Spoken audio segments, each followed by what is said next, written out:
Good morning. Good morning. Oh my gosh. You know, this has to be a UU congregation because from my vantage point, everyone's on the left. Okay, here we go. You know, I like to start off most sermons with a little story. Sometimes they're true and sometimes they're not. Usually there's a clue as to which is which. See if you can figure out what's going on now. Once upon a time, a Unitarian Universalist slipped off the edge of a very high cliff. And he immediately reached out and grabbed onto a vine. Dangling out there, he cried out as loud as he could, "Is anybody up there who can help me?" "Yes," came the reply, in a very deep and nicely modulated voice. "I can help you."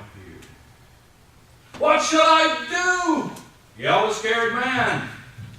"Let go," came the answer. Well, the man looked far down, and all he could see was huge, sharp rocks below him with absolutely nothing between him and death.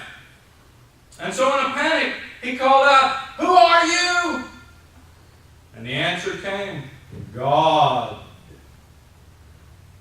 The man looked down again, and he thought, yes, indeed, God might be able to facilitate his way into heaven, which seemed at the moment much more important to God than it was to him.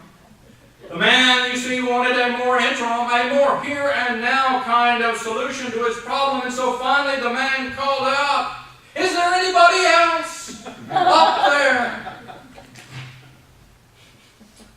Now that little joke, as you might imagine, came from a fellow Texan, but this particular Texan was another UU minister who was at a conference I attended and shared that with all of us. He was at that point expressing the view of most Unitarian Universalists over the past 100 years. You see, we are not historically so much atheistic as we are agnostic. And we do not so much deny the existence of heaven as we prefer to affirm the importance of this world. And there is a name for people like us. It is humanists. Now, in the past half century, Christian fundamentalists have done everything in the world they can to tarnish that name. But their actions have arisen out of prejudice and fear and ignorance. For it is a title that many Christians have worn proudly for centuries. One of the finest examples of that was theologian and medical missionary Dr. Albert Schweitzer.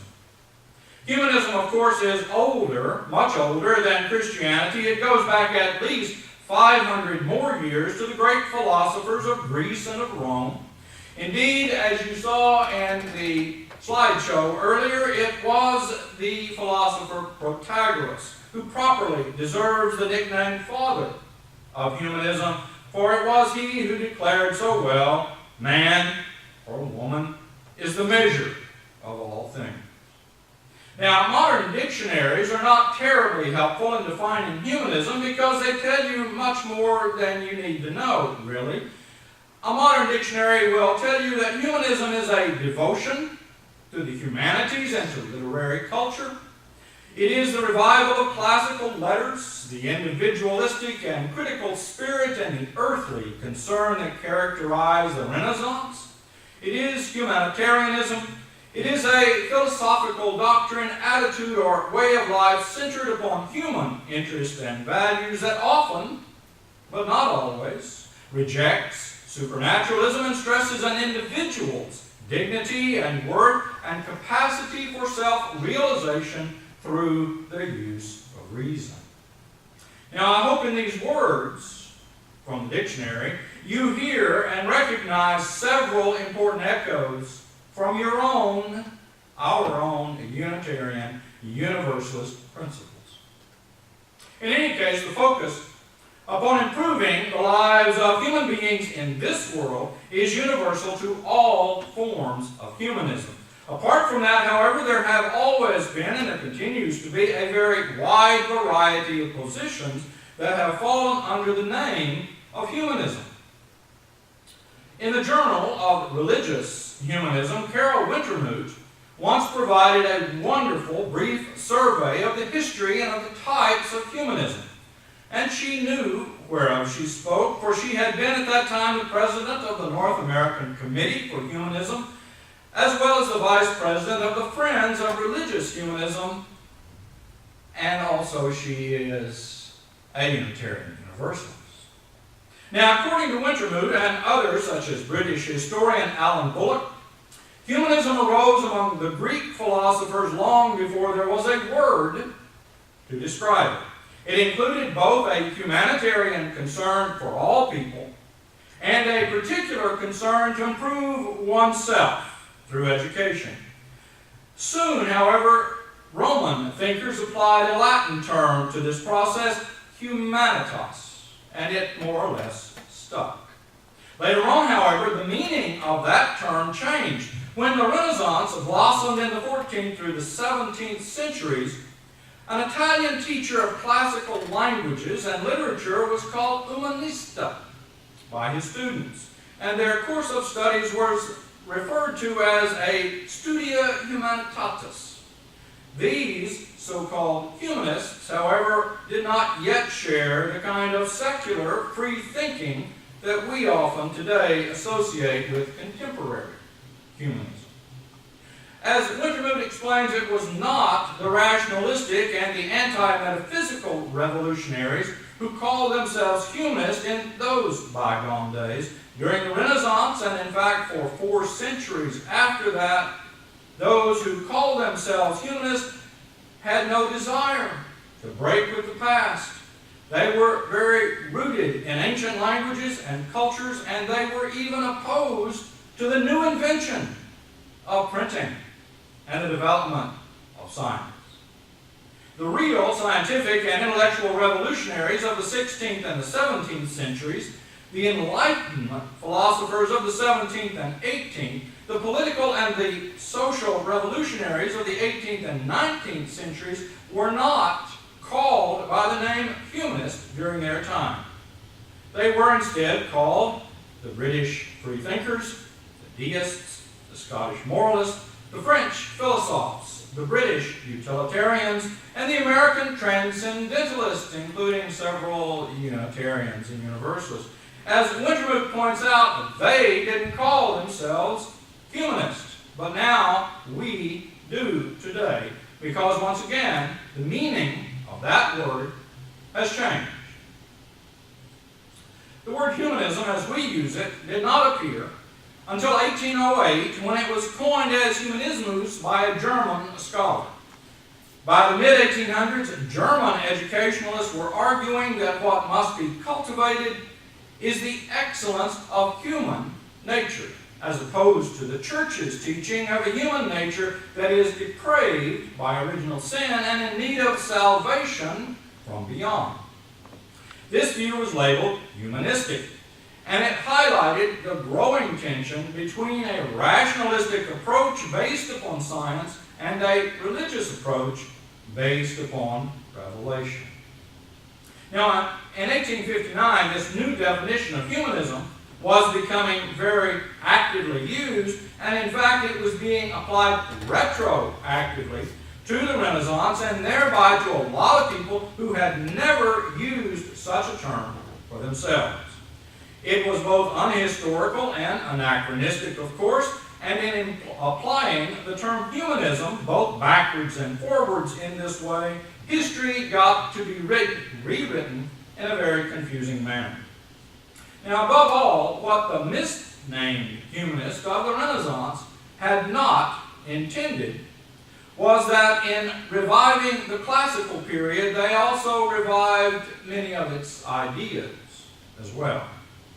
When they looked at the pagan world, the skeptical and naturalistic aspects of ancient philosophy and science, they began to downplay the reigning Christian scholarship and the science then in vogue. By analyzing and critiquing all of the ancient works equally, the Bible itself began to receive the same kind of treatment.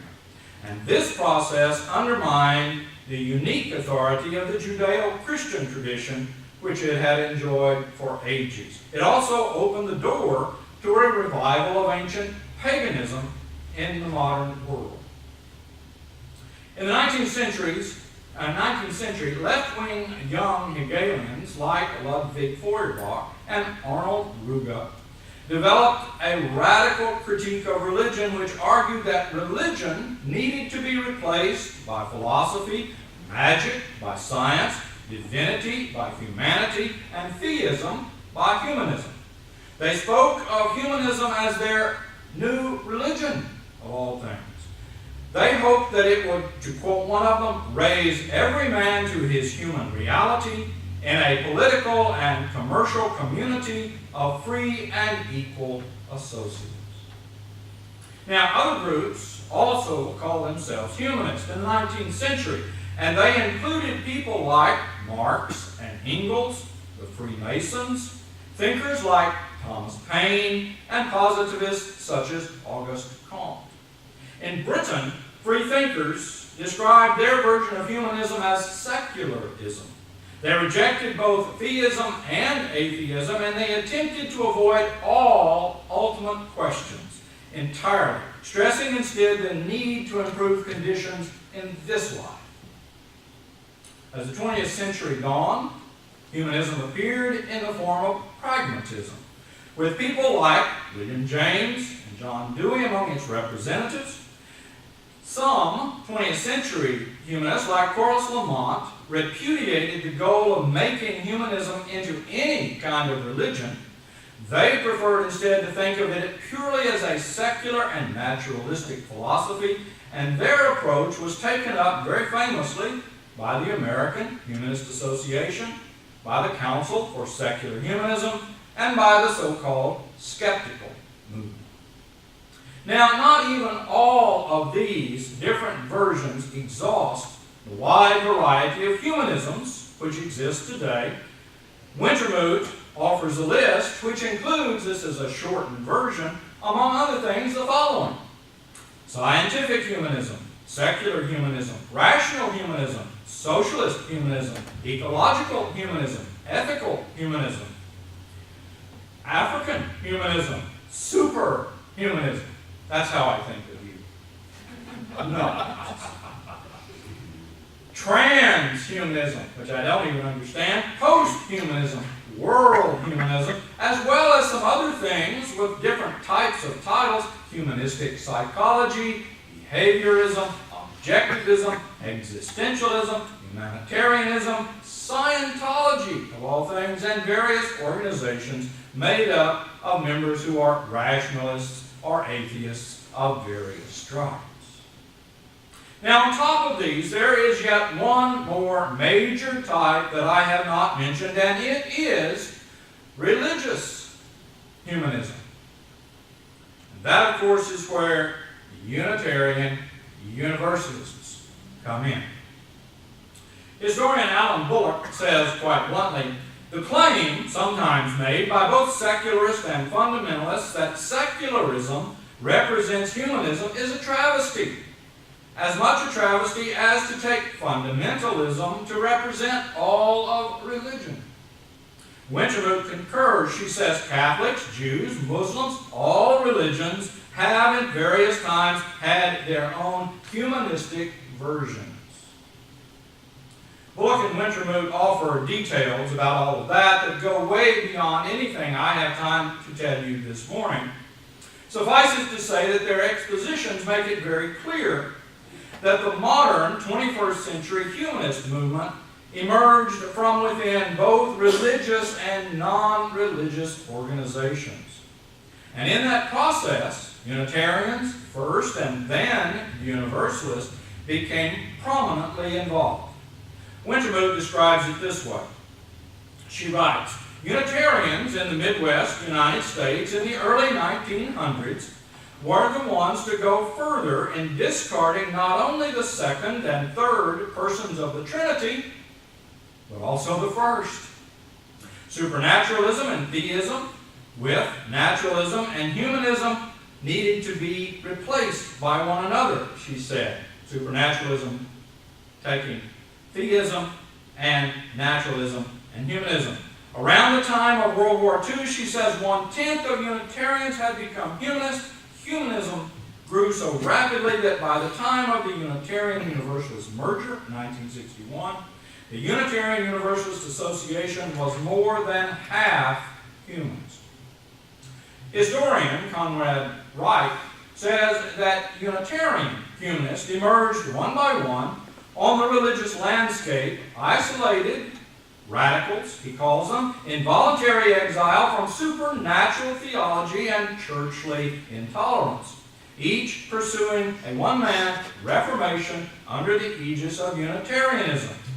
And he mentions specifically three people, very much exemplars and pioneers in our movement that you ought to know about: John H. Dietrich, Charles Francis Potter, and Curtis W. Reese, as the most outstanding early exemplars of Unitarian humanism.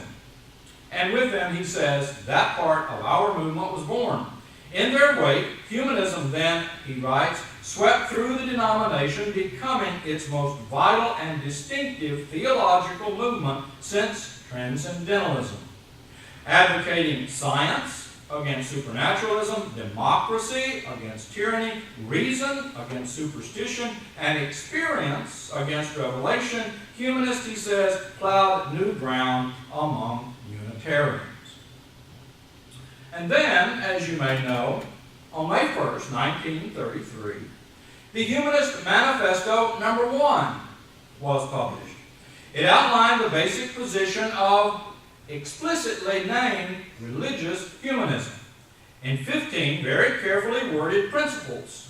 34 persons, including John Dewey, signed the declaration, and of those, one half were Unitarian or Universalist ministers. In 1973, an updated version of that manifesto was published. It was called the Humanist Manifesto II. Like the first, many of its signers were UU clergy. And again, in 2003, a further revised version, the Humanist Manifesto III, was published, and once again it was signed by many prominent UU clergy and other officials. Though Universalists were slower than Unitarians to jump on board the humanist bandwagon, they too became part of the new movement. Probably their most energetic proponent was Kenneth L. Patton, the minister of the Charles Street Meeting House in Boston. He's very prominent in your hymnals. Look him up. Here is how he described his religiously humanistic congregation. Our meeting house, he wrote, has one basic and simple idea: to find a religious setting for a religion of one humanity and one world. Our unofficial motto is, I am human, and nothing that is human can be alien to me. We are a completely free mind association with no creed or confession of faith. We look for insight and wisdom to all of humanity, for truth and goodness have never been the monopoly of any one people or any one religion. For this reason, we do not call ourselves Christian or Jewish or Buddhist, although these traditions are greatly cherished, along with others. We include all traditions and exclude none. He goes on to write, this, however, does not mean that we are uncritical, quite the opposite. The criteria of evidence, reasonableness, and consistency are applied to everything. The scientific method is allied to the arts, to philosophy, and to naturalistic mysticism to give us a religious approach that is at once hard-headed, tough-minded, appreciative, and warm-hearted. Belief is allied with doubt, affirmation with criticism. We reject all creeds and dogmas on principle, for only the open mind is free to probe and to discover. But we can accept the other person's faith as part of the human scene and appreciate it, without accepting it as adequate for our own use. To criticize is not to reject. this point must be emphasized, he says, for it is the dividing line between the free mind and fanaticism. It is the doorway to a universal religion that religiously seeks the truth and yet is also inclusive and welcoming to all. Well, that is, in fact, a good description of the kind of congregation we have right here. Because we can say, as did John Dietrich, whose words I now use, this faith of ours is the most revolutionary thought that has ever been introduced into the religious world. We do not believe in a miracle-working God as taught by the popular religions who will intervene at the critical moment, ignore the stupidities and blunders of humanity, and without any regard for natural law establish his kingdom. In fact, we believe that such faith is a menace to the world insofar as it teaches people to depend upon God for what they themselves should do. That view places all responsibility upon God, but our view is that responsibility must be placed upon us. If there is ever to be established an era of peace and of justice and of goodwill, we insist that it depends upon ourselves, upon what we are and what we do. We hear clearly the command, you yourselves must do the good which you desire. And we answer this command with a dynamic faith in humanity, in our power to be and to do everything that is needed. We say to the world, behold what humanity has already achieved. Every institution that exists, educational, social, religious, political, has been thought out and then wrought up by human beings. All of the truth and the justice and the social order that we know are the product of human effort. Humanity's ability to be and do is limited only by the degree of our faith in our own powers. It is not faith in dogmas and creeds that the world demands. It is faith in oneself and in other people. If the world at large had that faith, he said, we could indeed move mountains, even the mountains that stand in the way of human betterment. We hear talk about the dangers of a lack of faith in God, but we are responsible for every undesirable feature of civilization. And we are responsible for the future condition of our society. The life of humanity rests in our hands. We can make this world what we will. We hold the keys to the future. If there is ever to be a better human society, it will depend upon us and no one else.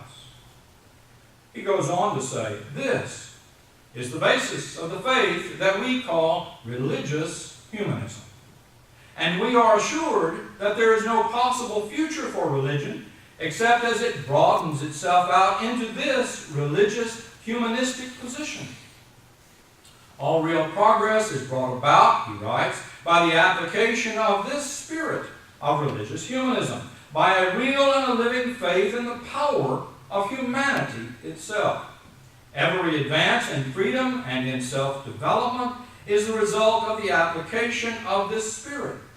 But in the past, it has been applied by science and by technology, and not by religion.